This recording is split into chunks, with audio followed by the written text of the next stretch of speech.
విశాలమైనటువంటి భారతదేశంలో 23 కోట్ల మంది వరకు ముస్లింలు ఉన్నారు. కానీ ఒక్క ముస్లింకి కూడా కేంద్ర మంత్రి పదవి ఇవ్వలేదు అన్న విమర్శలు చేస్తున్నటువంటి నేపథ్యంలో అది తప్పని నేను కూడా ఇంతకుముందే ప్రస్తావించాను. ఎందుకంటే అంత పెద్ద ఇది కాకపోతే ఎవరు బీజేపీ తరపున ఎవరు ముస్లిం గెలవలేదు, లేదా ఎన్డీఏ భాగస్వామి పక్షాన ఎవరు ముస్లిం గెలవలేదు కాబట్టి ముస్లింకి ఇవ్వలేదు అన్నటువంటి పాయింట్ మాట్లాడుతున్నారు.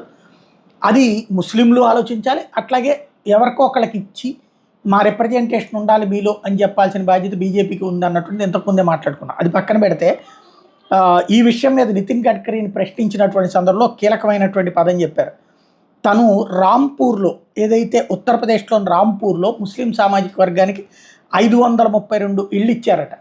అక్కడ ఒక్క ఓటు కూడా పడలేదట భారతీయ జనతా పార్టీకి. అంటే భారతీయ జనతా పార్టీ మ్యాక్సిమం దేశవ్యాప్తంగా ముస్లింలకి బోల్డ్ అంత హౌసింగ్ కల్పించింది, అయినా కూడా పడలేదు అన్నటువంటిది గుర్తు చేస్తున్నారు.